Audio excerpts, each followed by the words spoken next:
mas como surgiu a ideia deste projeto? A ideia deste projeto surgiu da curiosidade em conhecer o patrono da nossa escola, Fialho de Almeida. Podes descrevê-lo sumariamente?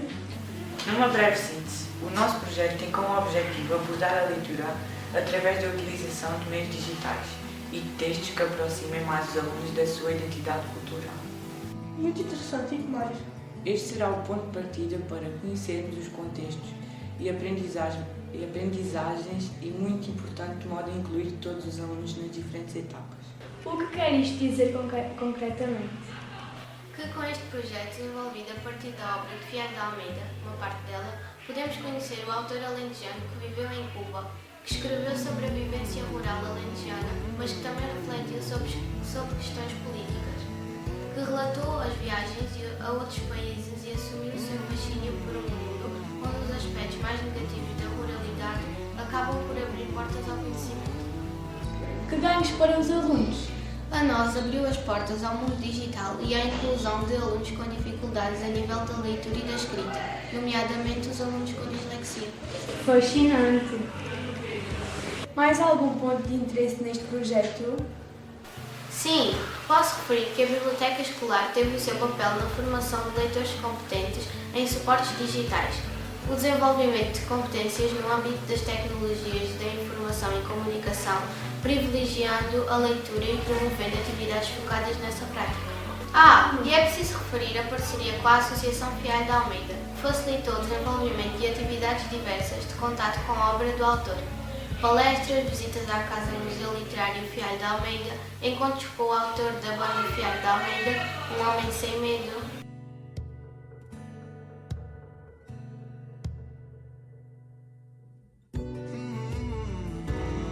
Quais as aplicações e os recursos utilizados pela turma do projeto?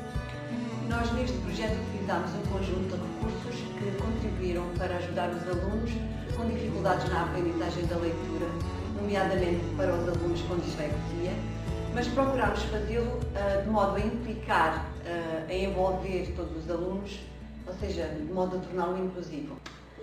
Os nossos alunos com dislexia apresentam algumas dificuldades de manutenção da atenção e concentração, da coordenação visuomotora e de memorização, essencialmente. Importava, por isso, fazer uma seleção cuidada dos recursos a utilizar. O Word foi um recurso privilegiado na planificação das atividades. Por um lado, pela facilidade na utilização do corretor ortográfico, a inclinação do ecrã, a possibilidade de aumentar a letra. De qualquer forma, o projeto foi desenvolvido com a utilização recorrente do computador e dos diferentes recursos digitais.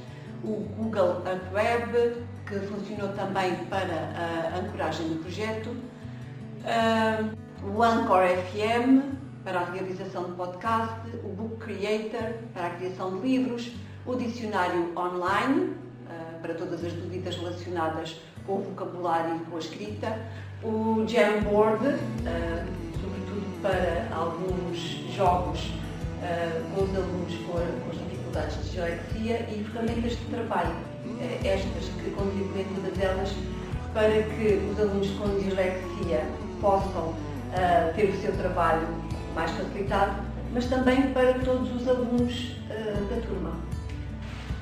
E quais são as vantagens para os alunos deste tipo de projeto? E em específico para os alunos com dislexia? O uso adequado do computador e dos seus recursos torna-se uma mais-valia. A leitura e a gravação de voz, o ter a facilidade de fazer e desfazer, gravar e ouvir o erro para poder identificar e corrigir, a possibilidade de aumentar o tamanho de letra, a facilidade de verificar a ortografia através do corretor ortográfico, minimizam bastante as dificuldades dos alunos e ajudam-nos a perceber como é que eles podem também ultrapassar as suas próprias dificuldades. De que forma estes projetos podem promover a inclusão dos alunos? De facto, a grande maioria dos softwares educativos utilizados atenderam às necessidades de todos os alunos, seja a nível da interação, da criação ou da modificação do próprio conteúdo. Claro, foi sempre necessário avaliar previamente se os recursos eram naquela ocasião adequados para aquele aluno ou para o grupo em que ele se inseria, isto é, nós tivemos que analisar e testar o melhor recurso para atingir os objetivos. É claro que a ajuda do professor como mediador contribuiu bastante para estimular o desenvolvimento das habilidades cognitivas e emocionais, orientando sempre o desenrolar das atividades e a utilização desses recursos. A escolha de cada um deles, ao fim e ao cabo, teve que ser consciente, porque só assim pode ser um instrumento facilitador da construção do conhecimento pelo disléxico e pelos outros alunos, pelo seu desenvolvimento como pessoa, consciente das suas dificuldades, mas principalmente reconhecendo as suas possibilidades e fazendo pleno uso delas, para poder exercer o seu direito a aprender e a crescer na leitura como na escrita. Este é também um processo que, de facto, facilita a inclusão, porque são procedimentos que qualquer aluno utiliza na sua produção, na revisão de texto, por exemplo. E é assim que aprendem todos. Deus fez o homem à sua imagem e semelhança e fez o crítico à semelhança do gato. Ao crítico deu ele, como ao gato, a graça ondulosa e o assopro, o ronron e a garra, a língua espinhosa e a cala inquieta.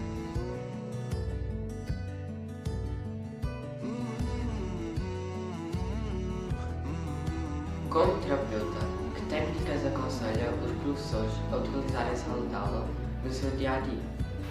Então, os professores devem avaliar e ter em consideração as qualidades e as competências individuais de cada criança. Poderão dividir a aula em espaços de exposição, com discussão de ideias, de forma oral, e realizarem jogos pedagógicos. Utilizar fichas com o mesmo tipo e tamanho de letra, evitando textos longos, destacar o que é importante e ler principalmente em voz alta. Usar uma linguagem direta, clara e objetiva, valorizando sempre as competências do aluno e ainda estimular e incentivar o aluno, sugerir dicas e estratégias para resolver as situações e executar as atividades. E aos alunos, truques e dicas para o apoio ao seu estudo? A organização é fundamental. Devem criar uma agenda para programar o seu estudo, o seu método de estudo, estudar a matéria através de áudios e textos sintetizados e ainda verificar sempre o trabalho realizado.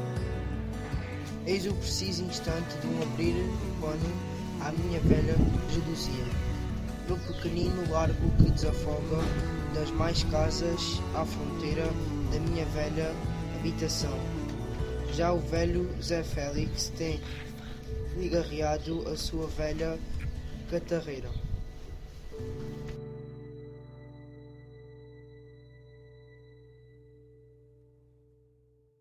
O medo de errar, a frustração e exposição é referida por muitos dos alunos com dislexia. É possível reduzir este impacto? Como?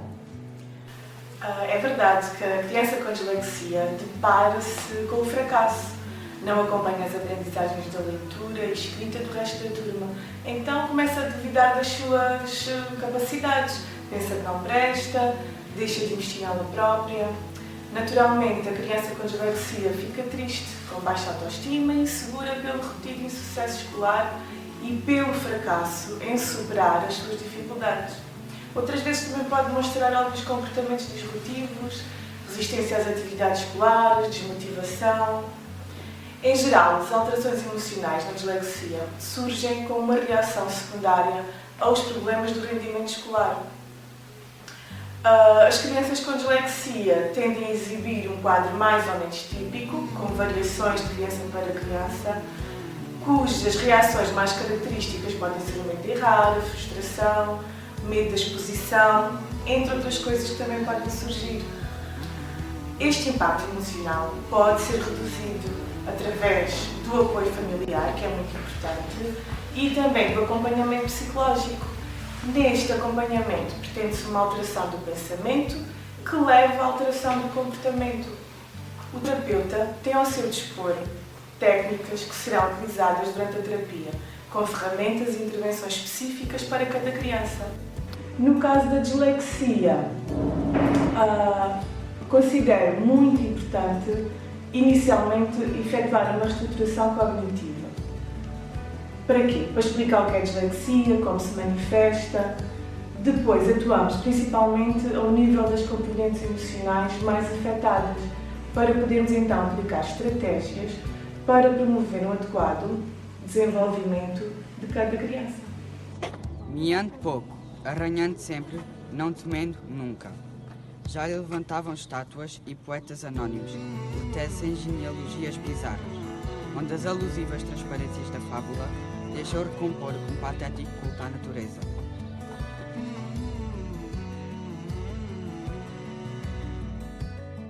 De educação especial, qual é para si a mais-valia deste tipo de projetos para os alunos com dislexia? Bem, de um modo geral, este tipo de projetos é uma mais-valia para todos os alunos.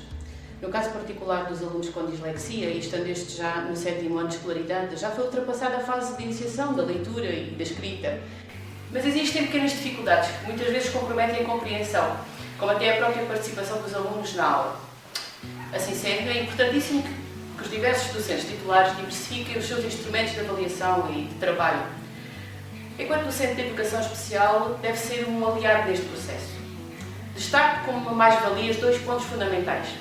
Em primeiro lugar, o uso de diferentes ferramentas, porque isso facilita a leitura e a compreensão daquilo que podemos transmitir aos nossos alunos e permite-lhes também a eles apresentar o seu trabalho de diversas e diferentes formas. Em segundo, mas não menos importante, a aprendizagem cooperativa realizada. Todos aprendem, todos colaboram, todos transmitem, todos contribuem.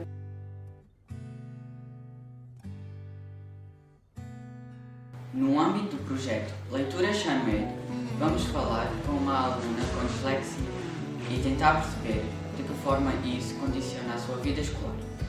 Olá Madalena, posso colocar-te algumas questões? Sim, claro, pode. Quando lês um texto em voz alta, como te sentes?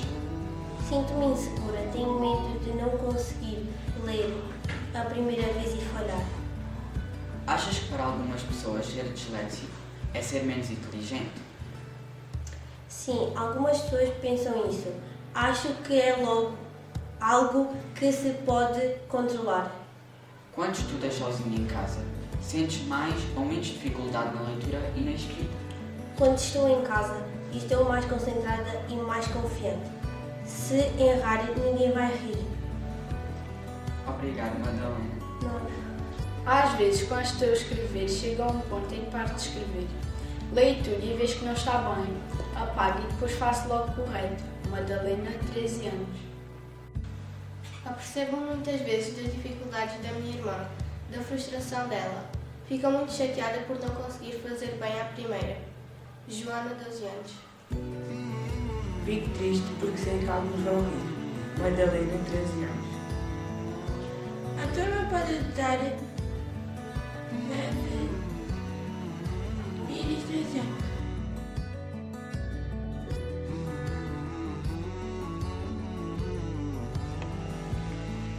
Eu aprendi que Fialho de Almeida nasceu em Vila de Frades e morreu na Cuba.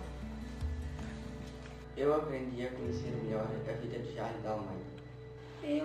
Eu aprendi a ler melhor. Eu aprendi a trabalhar com o Google. Aprendemos a gravar. Aprendemos a ouvir. Aprendemos a falar. Aprendi a usar diversas aplicações. Adorei este projeto. Aprendi a fazer um frisco cronológico de Padlet. Aprendi novas competências de Literacia dos média. literacia de informação e comunicação, literacia literária, Literacia histórica. literacia inclusiva. Precisamos que exista literacia inclusiva. Sim, ainda precisamos.